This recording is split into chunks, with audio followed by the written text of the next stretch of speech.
नमस्कार। आजको टपिक हेरेर थाहा पाइसक्नु भएको होला कि आज हामीलाई के सिक्नु छ। आज सिक्नु छ हामीलाई कि पढ्ने कसरी सबैको आफ्नो आफ्नो तरिका हुन्छ। जसरी पढाइ कसरी गर्ने त्यसको अर्को प्रोसेस छ, रिभिजन गर्ने अर्कै प्रोसेस छ, हरेक कामको प्रोसेस हुन्छ। त्यस्तै पढाइको पनि प्रोसेस हुन्छ। जहिले पनि काम गर्दाखेरि हरेक प्रोसेस हरेक स्टेप फलो गरेर पढ्नुपर्छ। हजुर लाइफमा कहिले पनि फेल हुनुहुन्न।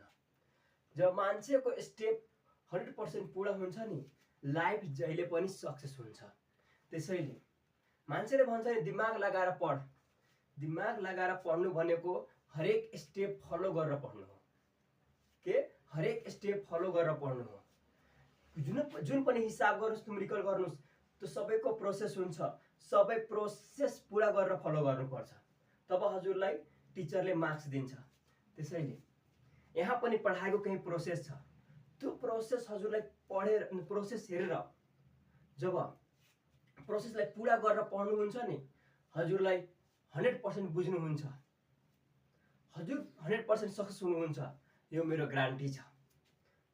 कम से कम 10 दिन ट्राई गरेर हेर्नुहोस्, हजुरको लाइफ आफै चेन्ज हुन्छ।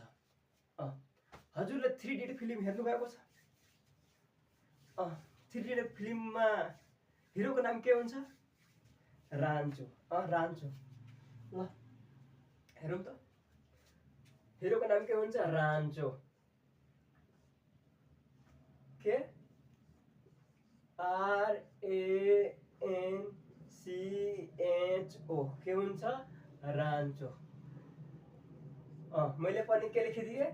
रान्चो लेखिसकेको छु। हेर्नुहोस् त, हाम्रो टेक्निक र स्टेप यही हो। यही हामीलाई फलो गर्नुपर्छ। आरबाट के हो? रिडिङ।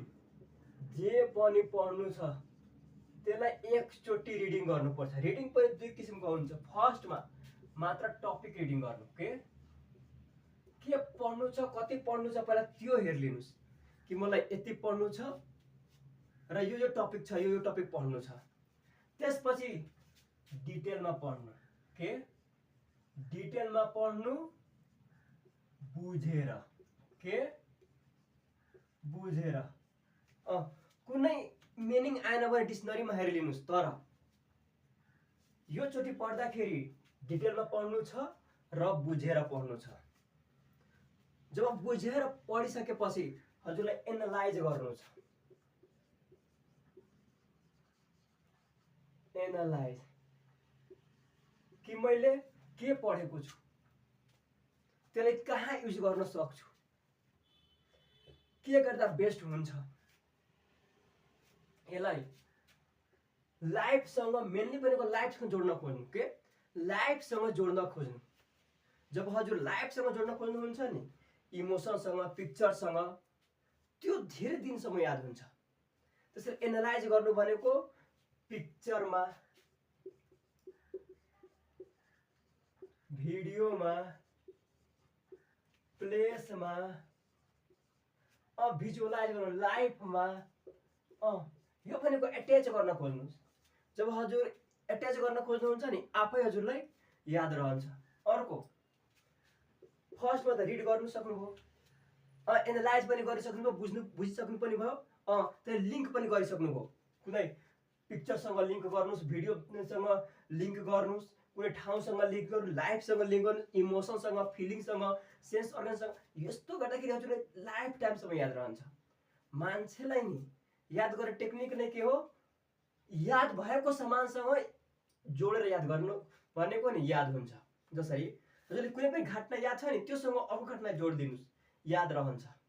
जसरी ह्याबिट पनि त्यस्तै हुन्छ। हजुरले कुनै ह्याबिट बसाउनु छ नि, त के गर्नुहोस्, जसरी हजुर खाना खानुहुन्छ नि, सोच्नुहोस् म यसपछि यो काम गर्छु डाइरेक्ट, त्यो याद रहन्छ। किनभने हर टाइम खानुहुन्छ, हर टाइम यो काम गर्नुहुन्छ भनेको। यसरी गर्दा जेसँग केहीसँग क्रिएट गरेपछि याद गर्नुहुन्छ नि, त्यो याद नै रहन्छ। त्यस्तै ह्याबिट पनि त्यस्तै सेम नै हो।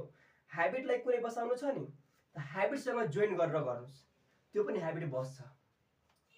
फर्स्टमा के गर्नु छ? रिड गर्नु छ। त्यसपछि के गर्नु छ? एनालाइज गर्नु छ। तेस्रोमा के गर्नु छ? नोट बनाउनु छ। के नोट मेकिङ, ती 4कामा नोट बनाउनु छ। अब फेरि अर्कोचोटि सबै बुक नपढ्नु पर्यो, त्यसको लागि के गर्नु पर्यो, हजुरलाई नोट बनाउनु पर्यो।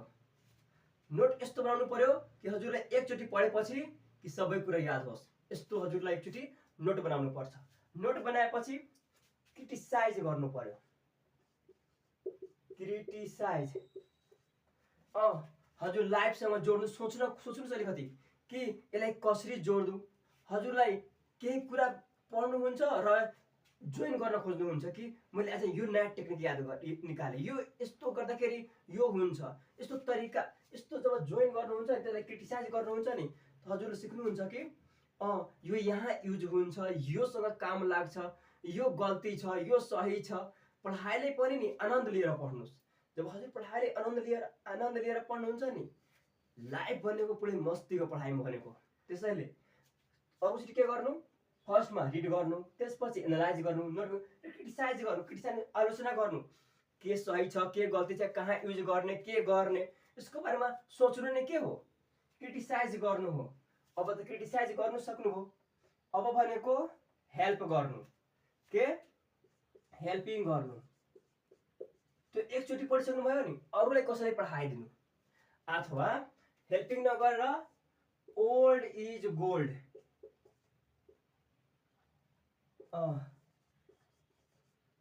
अथवा पास्ट क्वेसन सोल्भ गर्नुस्। के ओल्ड इज गोल्ड अथवा पास्ट क्वेसन सोल्भ गर्नुस्। जब हजुर ओल्ड इज गोल्ड अथवा पास्ट क्वेसन सोल्भ गर्नुहुन्छ नि त हजुरलाई थाहा हुन्छ मैले यो पढेको छु, यो पढ्न बाँकी छ, यतिको कभरेज भयो, यति कभरेज भएको छैन, कुन क्वेसन आइरहेको छ, यस्तो यस्तो क्वेसन सोधिरहेको छ, हजुर सबै कुरा बुझ्नुहुन्छ। त्यसपछि के हो, अब अप्टिमाइजेसन, सानो नोट बनाउने। के अप्टिमाइजेसन, यो त ठुलो नोट हो। अब कम से कम 1 पेजमा हुने खालको, 1 पेज वा 1.5 पेज, एउटा च्याप्टर 1 पेज वा 1.5 पेज हुने खालको एउटा नोट बनाउनु। त्यसलाई के भनिन्छ, सानो नोट भनिन्छ। के सानो नोट बनाउनु कि फेरि मैले पुरा पढ्नुहोस् नपढोस्, सानो नोटले मात्र हेर्ने आफै याद हुन्छ। यो इक्जाममा धेरै हेल्प गर्छ, यो फलो गर्नुहोस्, हजुर 100% सक्सेस हुनुहुन्छ। यो भनेको तरिका हो पढ्ने। के रान्चो, आरबाट रिड गर्ने, फर्स्टमा टपिक हेर्ने, त्यसपछि एनालाइज गर्ने, एउटा एनालाइज गर्ने कि मैले के पढेँ, के बुझेँ, के गरौँ, कहाँ युज गर्न सकिन्छ, त्यो सबै भिडियो बनाउने, पिक्चर बनाउने, लिङ्क गर्ने। केहीसँग लिङ्क गर्दाखेरि हजुर अरू जस्ट बेस्ट हुन्छ, केहीसँग लिङ्क गर्न कोसिस गर्नुहोस्। त्यसपछि नोट बनाउनुहोस्। नोट बनाएपछि हजुरले हेर्नुहुन्छ कि मैले यो पढेको छु, यो गरेको छु, नोटले जस्ट झन् बेटर हुन्छ जब नोट बनाएर पढ्नुहुन्छ भने। अरू के गर्नु, क्रिटिसाइज गर्नु, यसलाई युज कहाँ गरौँ, कहाँ युज गर्दा बेस्ट हुन्छ। जब यो गर्नुहुन्छ नि हजुर बुझ्नुहुन्छ कि यो ठाउँमा यो युज हुन्छ, यो ठाउँमा यो काम लाग्छ, यो ठाउँमा यसरी युज हुन्छ। जब क्रिटिसाइज गर्नुहुन्छ, हेल्प गर्नु, अरूलाई पढाउनुहोस्, नत्र ओल्ड इज गोल्ड हेर्नुहोस्, सोल्भ गर्नुहोस्, अथवा पास्ट क्वेसन सोल्भ गर्नुहोस्। त्यसलाई कतिको आइरहेको छ, कतिको आइरहेको छैन त्यो पनि बुझ्न सकिन्छ। त्यसपछि के हो, सानो नोट बनाउनुहोस्।